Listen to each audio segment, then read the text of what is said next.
Welcome back in this series about creating destructible worms-like map in Unity. We already have the modifiable texture script.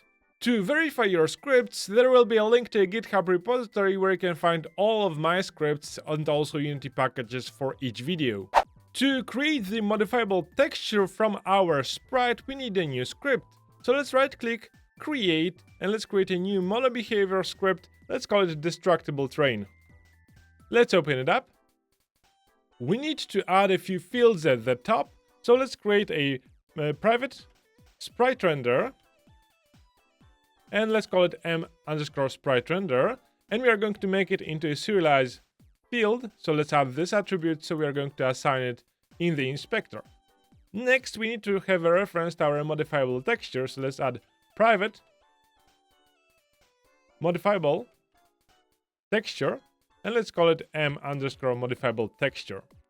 We can go to the start method and let's call m_modifiable texture equals, and let's call the static method on the modifiable texture dot create from sprite, and we need to pass a sprite here, so m_sprite render dot sprite. We are skipping the null checks, so let's make sure that we assign it in the inspector. When we have that, we need to assign the texture and actually the sprite that we generate in the modifiable texture back to the sprite renderer. So let's type m_sprite render dot sprite, and we are going to set it to be equal to modifiable texture dot sprite. We can delete the update method, and actually right now we can save the script and go back to Unity to test it. We can select in the hierarchy the terrain generator. Let's drag onto it the destructible terrain script that we have created, and we are going to assign terrain renderer as the sprite renderer reference, and we can press play. Nothing seems to change, but if we select the terrain renderer, we will see that the sprite now has no name, which means that we have assigned our custom sprite and the texture that we have generated to be rendered by the sprite renderer. If we stop our project, you will see that the map_1 is again assigned to our sprite renderer. Great! Now we need to have another script to start making holes in our map. So let's create one in the project tab, and let's call this destruction test. And let's open it up. We can delete the update and start methods because we are not going to use them. Let's create a serialized field, and we are going to get the input using the private, the input package, so input, action, reference, and we are going to be using the Unity engine.input system to get the package reference, and let's call this m_pointer input and m_click input. So we are going to get the position of our mouse and our pointer, and when we click, we are going to make a hole. Next, we need to have a serialized field. This will be private destructible terrain, m_destructible terrain. We will also create a serialized field, private game object, and this will be m_explosion effect to make our project a bit more fun. And lastly, let's add a serialized field, private float, and let's call this m_radius equals 1. So we are going to create holes that are circular with the radius of equals to 1. We could add another attribute after comma min, and this will be 0.1 f. So we do not go below this value when we set this radius. Okay, now we need to connect our own method to those inputs. To do that, using the input package, we need to create onEnable method and onDisable. Because if we destroy this object, we want to disconnect our method from those events, from those inputs, because otherwise we are going to get a null exception. So in onEnable, let's call m_click input dot action dot performed, which is when we have clicked the button, plus equals, because we are going to add a callback method to this event, because perform is the action delegate. Let's call handle click. And to generate it, we are going to right click, select show context actions, and I'm going to select create method. Okay, and for the on disable, we are going to type m_click input.action performed, and we are going to unassign our method from this action delegate by calling -equals handle click. With this done, we need to get the position of our pointer. To do that, in the handle click method, we are going to type vector2 mouse position equals m_pointer input.action.read value vector2. This mouse position is in the screen space. Again, create a vector2 world position. So in the world space, camera.main.screen to world point, passing the mouse position, so the screen position. And we are going to next want to destroy the terrain at this position. So let's call m_destructible terrain, and we are going to add to it a new method, remove terrain at, and we are going to pass the world position. But not only that, we want to also pass the radius. So let's type m_radius.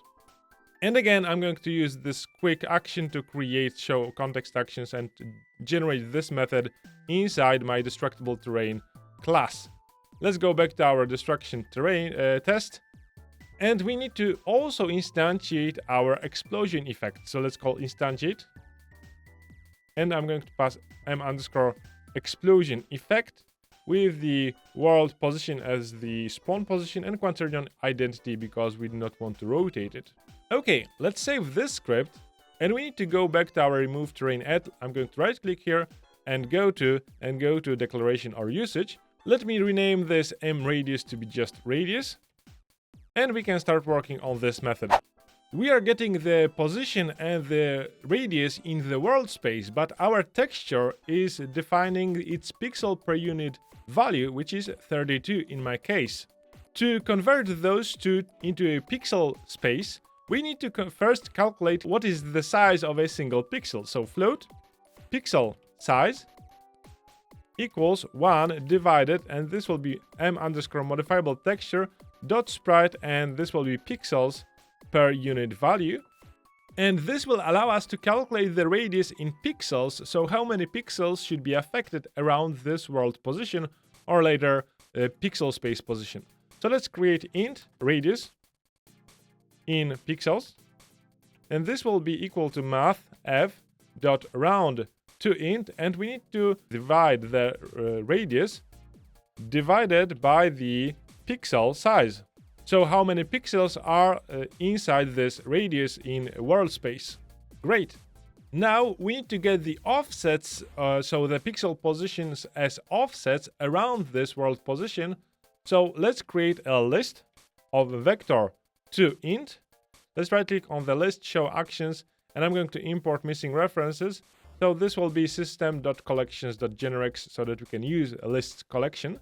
And we are going to get the affected pixels as offset equals, and let's create a new method, get circle offset or offsets, and we are going to pass the radius in pixels.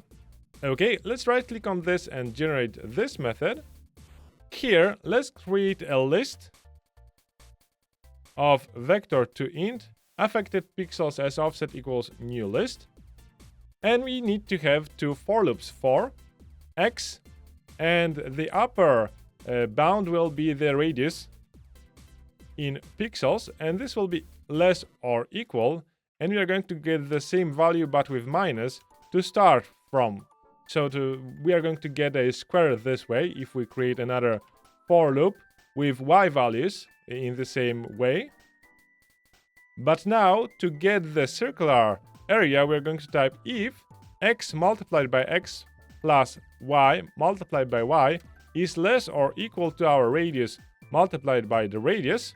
This if statement checks if the position defined by x and y is inside our circle.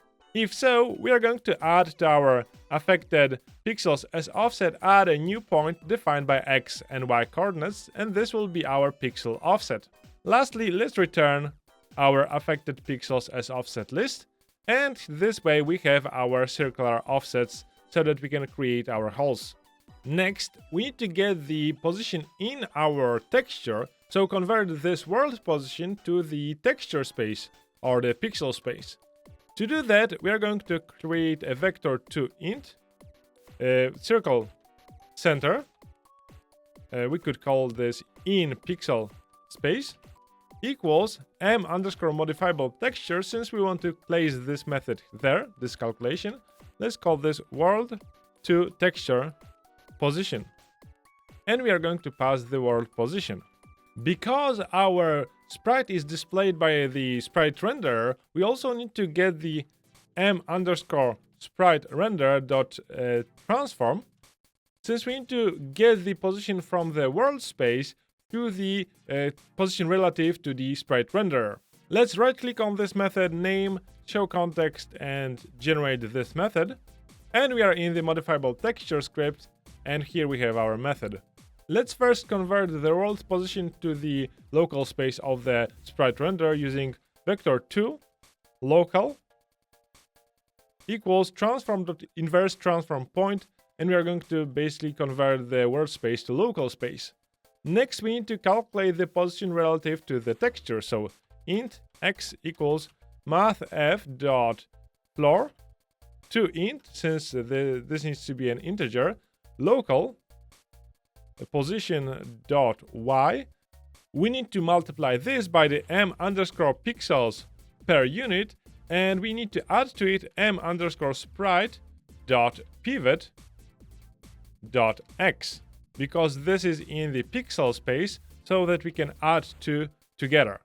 And we need to do the same for the y value. So int y equals mathf.floor to int, and we are going to pass local position.y, multiply that by the pixel per unit value, and we are going to add the pivot position. I believe I have made an error here. We need to have the x position here, local position.x here, and here y. And we need to return this position, so new vector to int x and y. Before we go back to our destructible terrain class, let's add a few more methods here so that we do not need to go back to this script. We will need to validate if the texture position calculated based on the circle center and the offset is inside the texture.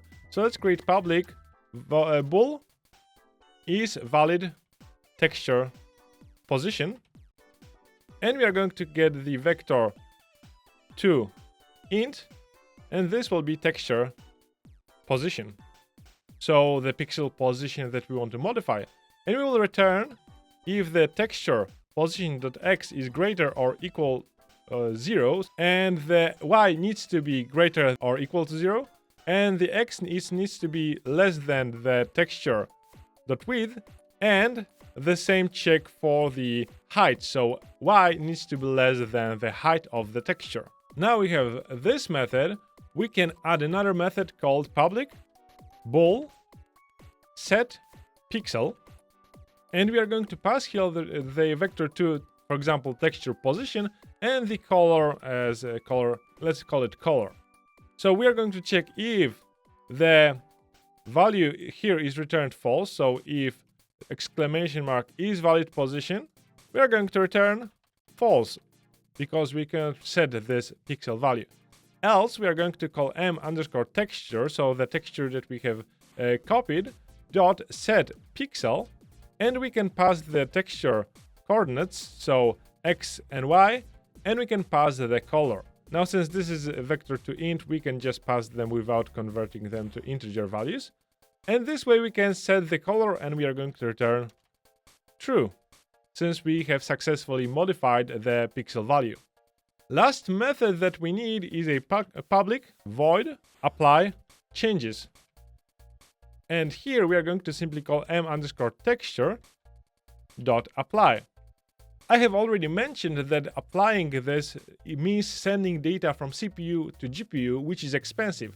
Now we are ready to implement our method to modify all the pixels in the destructible terrain script.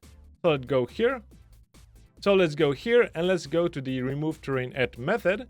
And here we are going to call a new method called ModityTextureAt. We're going to pass circle center in pixel space.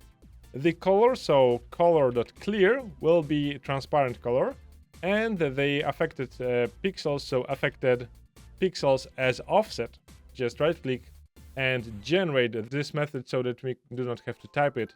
Here we are going to just loop for each affected pixel offset, modify the pixel color, and then apply the changes. So for each, and we are going to get vector to int maybe offset in affected pixel as offset, so this is the last parameter. We are going to calculate the position, so vector to position or pos equals our circle center in pixel space plus the offset, and we are going to call _modifiable_texture dot set pixel, and we are going to pass the position and the color, and this is the clear. Let's change the name to color. Okay, and only when we are done with this loop we are going to call _modifiable_texture.apply, and this way we are done with the code that will be responsible for rendering those holes. Let's save the script. Let's go back to Unity. Let's select our terrain generator. It should already have our destructible terrain script, so let's drag here our destruction test script as well. We need to assign our inputs. Now in the assets folder in the hierarchy, you should already have the input system actions map, and we are going to just select and assign pointer, position, and we are going to also assign the attack, which will be our left mouse button click. We need to have this destructible terrain reference and the explosion effect, which lives in the _prefabs folder. Here is the explosion effect. By the way, we had this destroy unfinished script, which called destroy method. This is called by this prefab. When its animation finishes, it will destroy itself. The chunk tile map has a missing script, sorry about that. We are going to use it in the last video. For now, I think we are ready to test our script. Now, the input system action map is activated by the project settings. In the input system package, we have the project-wide actions, and here if we drag and assign our input action map, this will be activated by default. In another case, you would have to add a player input and drag the action map here to activate it, but we do not have to use it if we globally activate our action map in each scene. Okay, now I think we are ready, so let's save this and let's press play. Okay, let's test our script. We should see the explosions appearing, and the holes are also made in our texture, so everything works as expected. Let's stop the project. In the next video, we are going to add a collider to the terrain in case you want to have a player traveling on its surface. See you in the next video.